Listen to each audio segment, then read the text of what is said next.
The Imperial shuttle descended through a violet storm, its silver hull trembling whenever lightning crawled across the clouds like luminous veins. Dr. Ethan Vale watched the capital of Lyra emerge below, crystal towers, magnetic bridges, and rivers of blue light. He had treated soldiers on collapsing moons, yet the palace made him feel underdressed. His formal coat still carried a coffee stain near the collar, and the medic drone beside him chose that moment to announce, "Warning, physician exhibits elevated stress, poor posture, and questionable grooming." Ethan glanced at it. "Thank you, Pip. Your bedside manner remains a war crime." The drone chimed as the shuttle landed. The palace guards were tall, armored in black metal and silent enough to make Ethan hear every squeak in his boots. They escorted him through corridors where holographic constellations drifted beneath the ceiling, and statues watched visitors pass. At the end of the procession stood Queen Seraphine. She looked almost human, with fair skin, golden hair, and the calm face of someone never permitted to show fear. Only her long, elegant ears revealed her alien blood. Ethan bowed, though not quite low enough for the guard's approval. "You are the human physician," the Queen said. "That is what the diploma claims." One guard turned his head. Seraphine did not smile, but one corner of her mouth nearly betrayed her. She led him into a chamber behind layered force fields. Princess Lyra sat near the window, arranging magnetic stars across a floating board. She was 8, slight, long-eared like her mother, and dressed in pale green. She did not look up. "She has never spoken," Seraphine said softly. "Not once." 6 diagnostic machines surrounded the child, all pointed at her like weapons. Ethan looked at the Queen. "Why is she being interrogated by furniture?" The nearest machine beeped in offense. "They monitor her neural activity. They also make the room look like a prison infirmary." Then Ethan crossed the chamber, knelt at a respectful distance, and placed his medical case on the floor. Lyra glanced at him. Her silver eyes were cautious. He opened the case. A dozen holographic animals burst into the air. A winged blue rabbit collided with Pip, spun wildly, and projected itself backward into the wall. Pip announced, "Clinical note, rabbit lacks spatial awareness." "Runs in the family," Ethan said. The princess's lips twitched. He did not ask her to speak. He did not touch her. He raised his hands and formed the Illyrian sign for hello, though his fingers bent awkwardly. Lyra stared, then corrected him with 2 precise gestures. "So I just insulted your ancestors, didn't I?" She nodded. "Excellent. Strong opening." A silent laugh shook her shoulders. Behind them, Seraphine drew in a breath. He sent the rabbit crashing into Pip again, and the chamber built to measure silence filled with her soundless laughter. Then every diagnostic machine lit at once. Blue energy moved beneath Lyra's skin, racing from her throat to her temples. The magnetic stars rose from the board and began orbiting her head. Pip's cheerful tone vanished. "Unknown neural field detected." Ethan's smile faded. Lyra looked frightened and reached toward the only hand in the room that had not tried to examine her. He took it. The blue light dimmed at once. For the next 3 weeks, Ethan became part physician, part tutor, and part unwilling accomplice in Princess Lyra's campaign against palace vegetables. The first morning he caught her hiding violet root beneath a napkin he signed, "The table scans everything." Lyra replied, "Then it is a traitor." "Nutritional deception detected," the table announced. Lyra glared at it. "It has no survival instinct," Ethan said. Her silent laughter came more easily now. It changed the room. Ethan removed half the machines, covered the rest with painted cloth, and taught Pip to project absurd disguises over them. One scanner became a sleepy moon whale. Another wore a crown and complained whenever anyone sneezed. Queen Seraphine observed most sessions from behind the transparent partition. The Queen carried herself like a monument built to outlast grief. Golden-haired, her long ears adorned with starlight metal. Yet whenever Lyra smiled, the monument cracked enough to reveal the mother inside. Ethan learned Illyrian signs quickly and badly. One afternoon he meant to sign, "Your pulse is stable," and instead told Lyra, "Your uncle is a frightened soup bowl." Lyra stared, then signed, "I do not have an uncle." "Probably for the best. He sounds delicate." A crooked circle meant boring noble. 2 fingers tapped against the wrist meant Pip is listening. A flutter near the chin meant the queen is pretending not to smile. Seraphine caught that one and raised an eyebrow so sharply that Ethan nearly requested medical assistance. But beneath the laughter, something remained wrong. Whenever Lyra grew frightened, blue light flickered beneath the skin of her throat. Palace instruments recorded impossible neural surges, then erased the data as if obeying an older authority. Ethan began staying after midnight, comparing her scans with sealed genetic maps of the royal family. The patterns did not resemble illness. They resembled containment. One night, Pip projected Lyra's DNA above the laboratory table. A second pattern glowed inside it, woven between natural genes like a hidden lock. "That is not evolution," Ethan whispered. "Correct," Pip replied. "Probability of deliberate design 99.7%. And the remaining 0.3? Royal families are statistically unusual." Symbols appeared along the foreign sequence, written in a scientific dialect abandoned before the empire had been founded. Ethan had seen similar notation only once, on a relic recovered from a dead moon where an entire civilization had vanished without leaving bodies. The door opened behind him. Seraphine stood there in a dark ceremonial robe, her face unreadable. "You were ordered not to access sealed bloodline records. I was also ordered to cure your daughter. Those instructions have begun arguing." Her gaze moved to the glowing helix. Fear reached her eyes before discipline buried it. "What did you find?" "Someone placed a mechanism inside Lyra's nervous system before she was born. It blocks activity around the speech centers and stores emotional energy instead of releasing it." "Can you remove it?" "I do not know." Ethan looked toward the adjoining room where Lyra slept beneath drifting stars. "But her silence is not a failure. It is protecting her from something." A warning flashed across the display. The ancient sequence had awakened. Deep beneath the palace, below its reactors and forgotten foundations, something answered with a single pulse far below. The pulse beneath the palace repeated at dawn, soft enough that most citizens mistook it for a tremor from the capital's orbital engines. Ethan did not. He felt it through the laboratory floor, a slow vibration that climbed his bones and made the holographic instruments flicker. Lyra was already awake, sitting cross-legged on the examination couch with Pip hovering beside her. She signed, "The palace has a heartbeat." Ethan glanced at the trembling lights. "That is either poetic or extremely expensive." Pip rotated toward him. "Structural collapse remains statistically possible." "You always know how to improve breakfast." Queen Seraphine entered with 6 guards and the expression of a ruler who had not slept. She dismissed the soldiers with a gesture, then sealed the laboratory doors. "The lower archives have registered an unauthorized activation. The signal matches the pattern inside Lyra." Ethan enlarged the ancient symbols. "Then the answers are below us. The lower archives were sealed 300 years ago." "Good. I was worried this might be easy." The queen's long ears angled back in irritation, but Lyra was already pulling on her boots. When Seraphine objected, the child signed with sharp determination, "It is inside me. I am going." Ethan expected a royal argument. Instead, Seraphine knelt before her daughter and adjusted the collar of her coat. "You remain between us." The hidden lift lay behind a statue of the empire's first emperor, whose stone face looked deeply offended when Ethan pressed the wrong panel and made the statue announce, "Please remove your hand from my nose."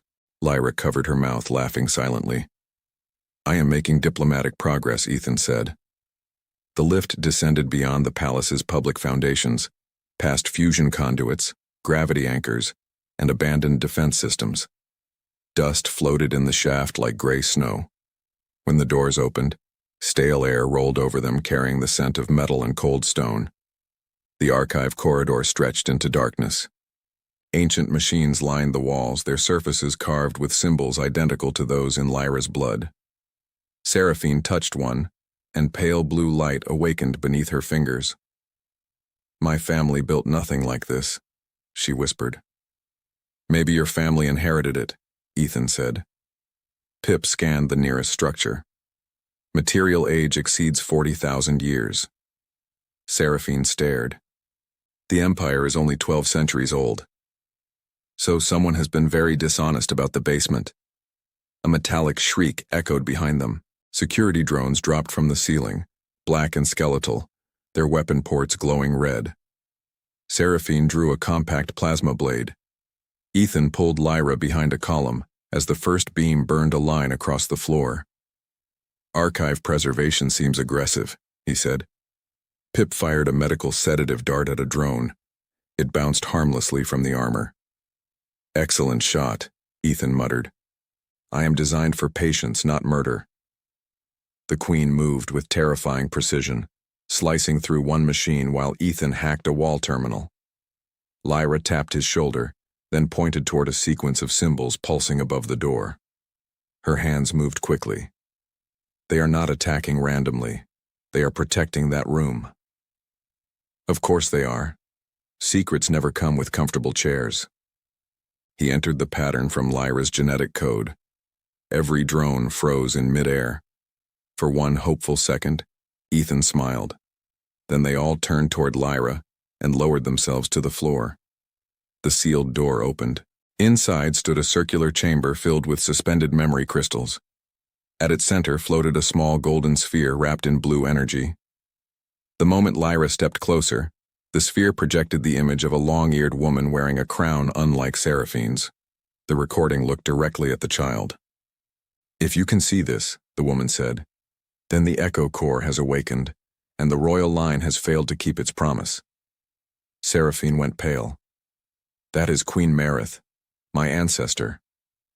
The image continued. The child who carries the silent seal must never be forced to speak. Her voice is not absent. It is containing the signal that once destroyed our world. Lyra's fingers tightened around Ethan's hand. A second movement came from the corridor. Someone else had followed them. The memory crystals shattered one by one as hidden charges detonated, filling the chamber with blue fire. Ethan threw himself over Lyra while Seraphine raised a shield. Through the smoke, a masked figure seized the golden sphere and fled. Before disappearing, the intruder turned toward the princess and spoke in a voice distorted by machinery. The child should never have survived. Smoke rolled through the archive while shattered memory crystals struck Seraphine's shield. Ethan remained over Lyra until the last explosion faded.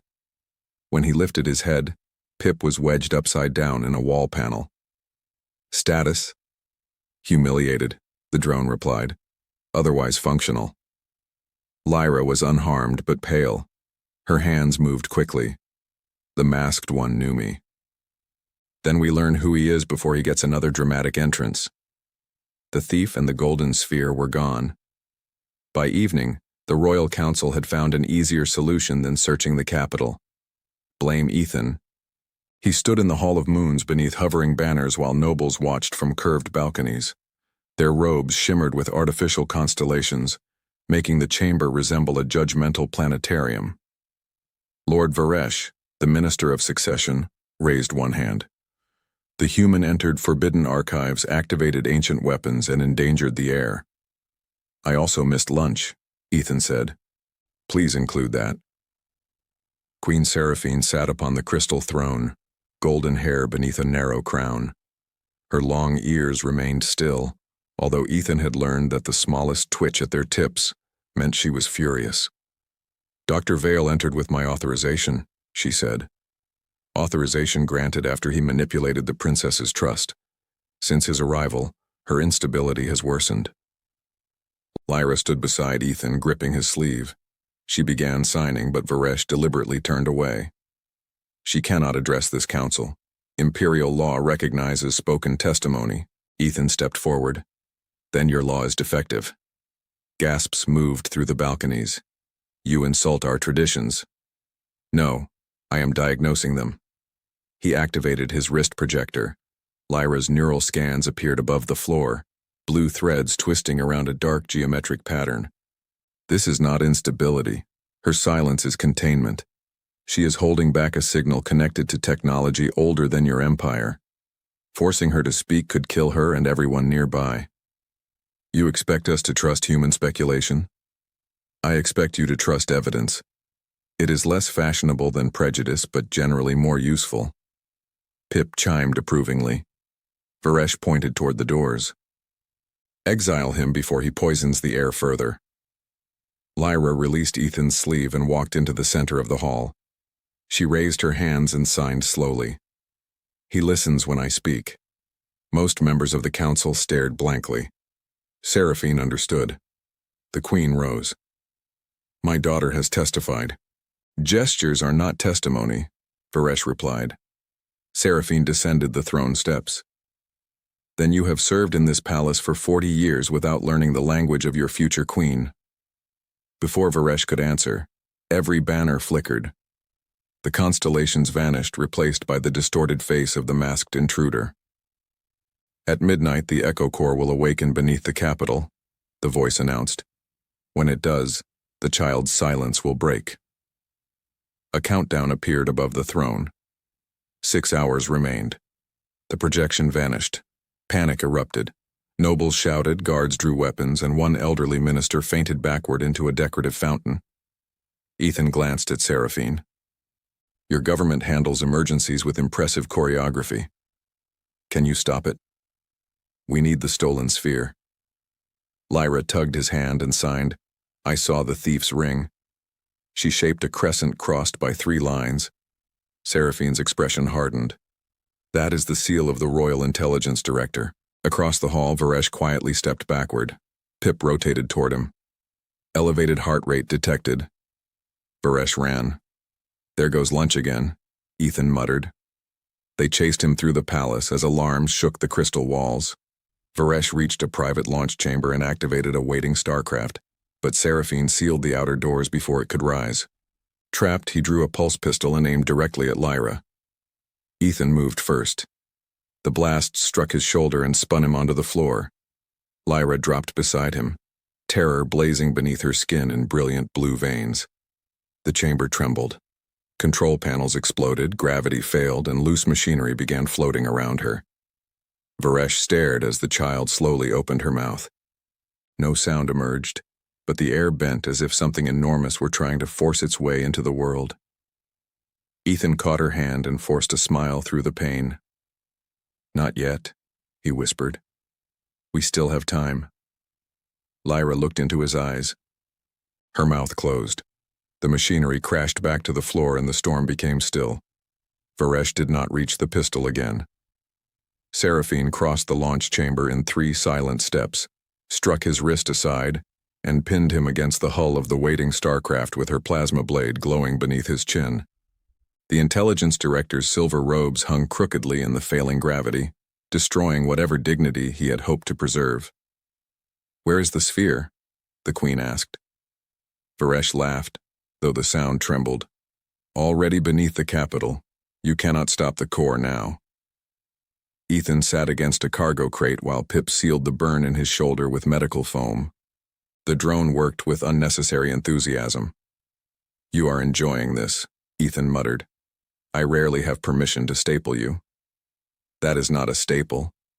It is emotionally a staple. Lyra knelt beside him, her hands unsteady. She signed. I almost spoke. You almost turned a starcraft into a ceiling decoration, Ethan replied softly.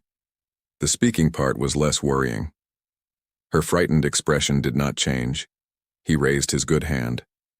You stopped. Lyra looked at their joined fingers, then nodded.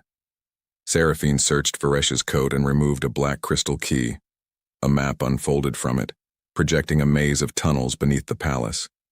At the center pulsed the stolen golden sphere, descending toward a chamber far below the Imperial reactors. The Echo Core Chamber, Seraphine said. There are no official routes leading there. Varesh smiled. There are routes older than your throne. Convenient, Ethan said. Nothing improves a palace like secret tunnels beneath the nuclear foundations. The countdown above the launch doors showed 3 hours and 12 minutes. Seraphine ordered the guards to imprison Varesh, but the director's smile widened. You still believe I am the one controlling this? The lights went out. A deep tone passed through the palace, too low to hear properly and too powerful to ignore. Ethan felt it in his teeth. Blue lines ignited beneath Lyra's skin, and far outside the sealed chamber, the capital answered. Towers flickered. Maglev bridges froze in midair. Thousands of household machines began transmitting the same ancient pulse. Pip projected the spreading signal. The core is linking to every neural interface in the city. How long until full activation? Seraphine asked. 2 hours, 58 minutes. Good, Ethan said, struggling to stand. Plenty of time for several disasters. They entered the oldest service shaft beneath the launch chamber, following the crystal keys map through machinery no living engineer understood. Walls shifted around them as if the palace itself were rearranging its bones. At one junction, 3 identical corridors opened. Pip scanned them. All routes are structurally unsafe. Finally, a clear recommendation. Lyra touched the wall. The blue light beneath her fingers traveled through the metal, and one passage illuminated in response. She can feel the core, Ethan said. Seraphine's face tightened. Then it can feel her. The passage led into a vast, abandoned transit line. An ancient rail capsule waited on a magnetic track, its interior coated in dust. Ethan brushed the control panel and the machine woke with an offended groan. Vehicle requests destination, Pip translated. Echo core chamber, Ethan said. The capsule answered in the dead language of the founders. Pip paused. It says access requires royal blood. Seraphine placed her palm on the scanner. Nothing happened. Lyra stepped forward and touched it. The entire station erupted in golden light. The capsule launched so violently that Ethan struck the rear wall. Seraphine caught Lyra, Pip spun in 3 circles, and a storage compartment opened to drop a 1,000-year-old emergency blanket over Ethan's head. I hate royal transportation, he said from beneath it. The tunnel outside became a blur of black stone and blue energy. Through gaps in the walls, they saw impossible structures buried under the Capitol, towering rings, sleeping machines, and statues of long-eared figures wearing crowns older than recorded history. Then the rail ahead vanished. The capsule leapt across the broken section, struck the far track, and tore free in a storm of sparks. It crashed into the final station and stopped sideways. Pip floated out first. Arrival successful. Ethan crawled after it. Your standards are criminal. A circular door stood ahead, covered in symbols matching Lyra's altered genes. Beyond it came the steady thunder of the echo core. The countdown read 1 hour. Seraphine placed both hands on the door. It remained sealed. Lyra approached and pressed her palm against the central symbol. The door opened immediately. Cold blue light flooded the station, revealing a chamber larger than the palace above. At its center floated the golden sphere, now locked inside a colossal machine of rotating rings. Energy poured from it into the city. Around the core stood dozens of masked figures, and at their front waited Queen Marith, no longer a recording but alive inside a body made of light. She looked at Lyra with ancient sorrow. You came too soon, she said. The child is not ready to survive what her voice contains. Queen Marith's luminous body stood within the rotating rings as though the machine had grown around her. Her long ears were crowned with streams of blue fire, and every movement left a faint echo behind, several versions of her occupying the same space for a heartbeat before merging again. The masked figures surrounding the core lowered their weapons when Lyra entered, but Ethan noticed that none of them looked relieved. Seraphine stepped in front of her daughter. You died 8 centuries ago. Marith studied her with quiet sadness. My body died. The core preserved what it required. Families should really explain these things before funerals, Ethan said. Pip hovered close to his wounded shoulder. Your humor response is elevated. My survival response is poorly funded. The ancient queen's gaze shifted to him. The human physician. You are the variable the core did not predict. I have been called worse by hospital administrators. Lyra tightened her grip on Ethan's hand. Beneath her skin, blue light pulsed in time with the colossal machine. The rings turned faster, drawing energy from cables that vanished into the foundations of the capital. Marith raised one transparent hand and the chamber changed. The walls dissolved into a field of stars. A red world appeared around them, covered in silver cities and oceans bright as mirrors. "This was a Lyra before the Empire," she said. "Our people found the echo core beneath our first moon. We believed it was a machine for communication. It was not. It was a prison." Dark shapes moved beyond the stars, vast and shapeless, pressing against reality from the other side of the projection. The core contained a species that existed as thought. When we activated it, they entered every mind connected to our networks. Millions spoke with voices that were not their own. Our world destroyed itself in 9 days. The vision shifted to burning cities and silent crowds. Seraphine stared at Lyra. The royal bloodline was altered to contain them. Yes, one child in each generation carried the silent seal. Most never awakened. Lyra did. The girl signed. "Why me?" Marith's expression softened. "Because you were strong enough." Ethan watched the energy gathering around Lyra's throat. Strength is not the same as consent. The ancient queen looked at him. "If the seal fails, the beings inside the core will spread through every neural system in the Empire." "Then give me another option." "There is none. People who live inside ancient machines always say that." A tremor shook the chamber. Several masked guardians fell to one knee. Above the core, a crack appeared in the air itself, thin and black, with stars visible where no stars should have been. Pip projected the countdown. "Full breach in 14 minutes. Marith extended her hand toward Lyra. "The child must join with the core permanently. Her mind will become the new seal." Seraphine drew her plasma blade. "No. You would sacrifice billions for one life? I would destroy this machine before I surrendered my daughter to it." The masked guardians raised their weapons. Ethan stepped between them. Everyone stopped behaving like rulers for 10 seconds. No one moved. Lyra's silence stores the signal, but the scans showed something else.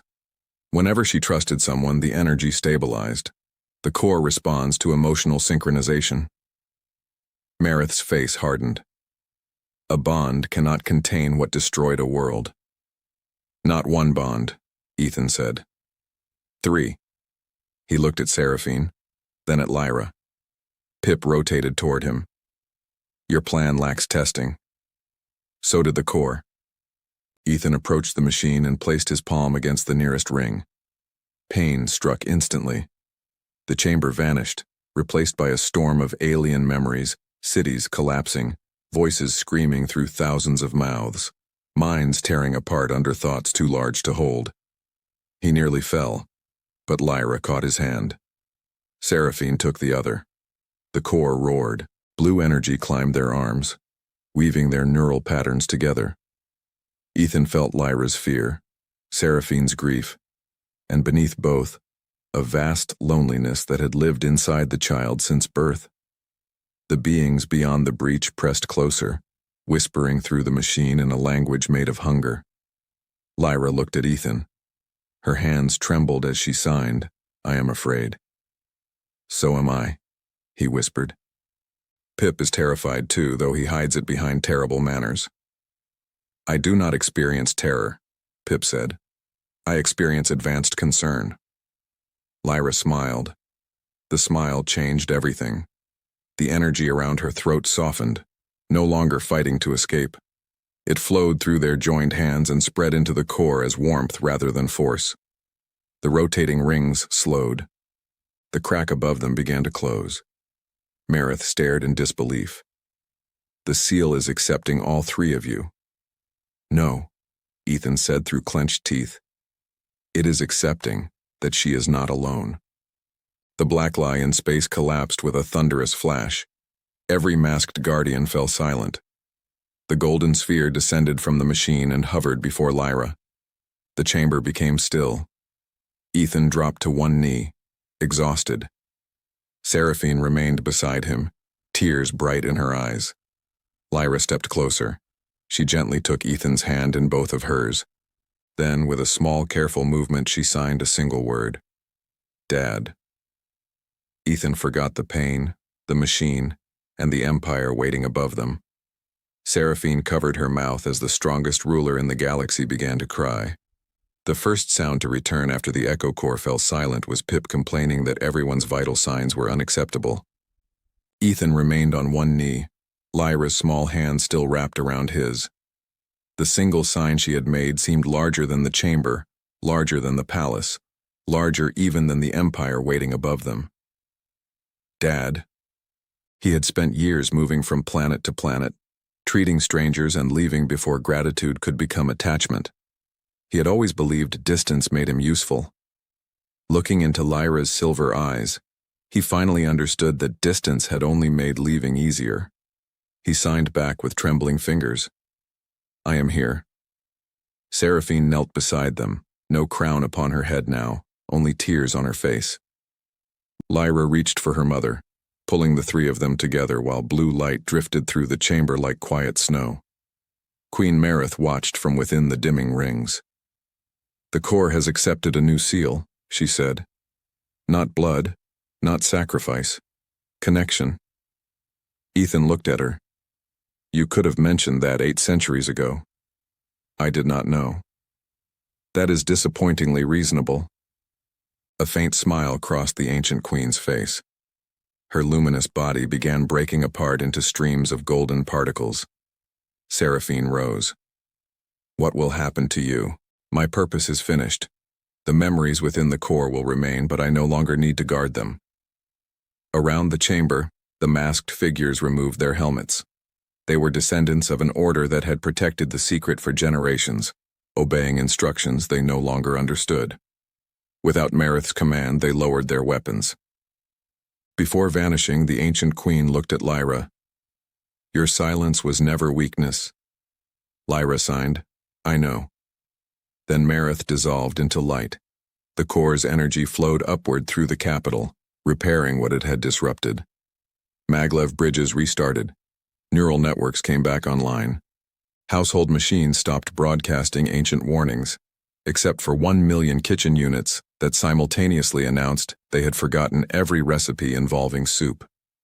Pip considered this. Civilization may not recover. They returned to the palace at sunrise. Varesh was placed on trial along with the conspirators who had helped him awaken the core. His secret records exposed decades of manipulation, including attempts to remove Lyra from the succession by presenting her silence as incapacity.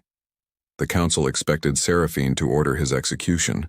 Instead, she sentenced him to life on a remote research station cataloging nonverbal communication systems. Ethan raised an eyebrow. Cruel. He despises educational work, Seraphine replied. The queen abolished the law requiring spoken testimony. Sign language became part of every school, military academy, and government office in the empire. Lyra addressed the council herself, standing beneath the restored banners while an interpreter translated her movements. I do not need a voice to be heard. No one turned away. Ethan's shoulder healed within days, though Pip continued attaching unnecessary bandages whenever he complained.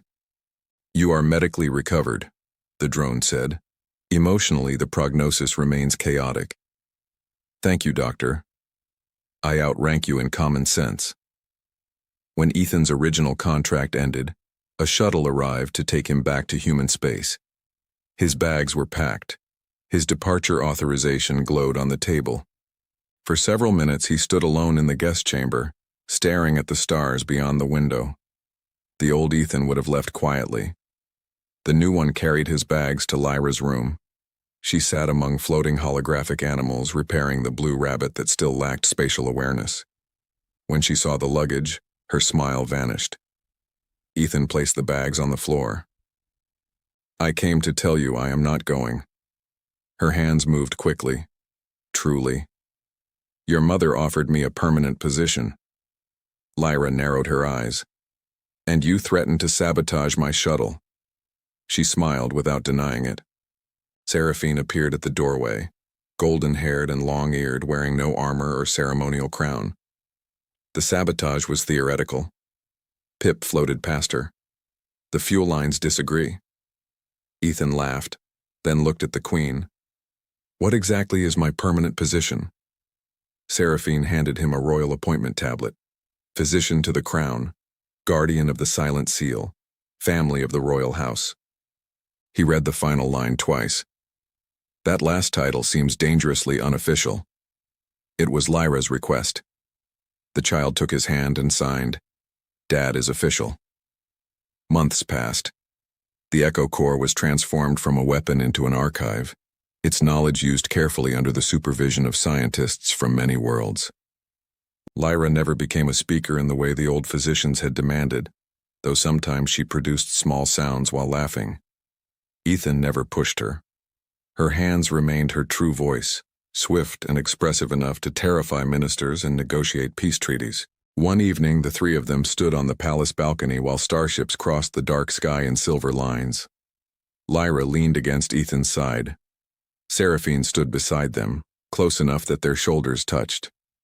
Pip hovered overhead and announced, Family bonding detected.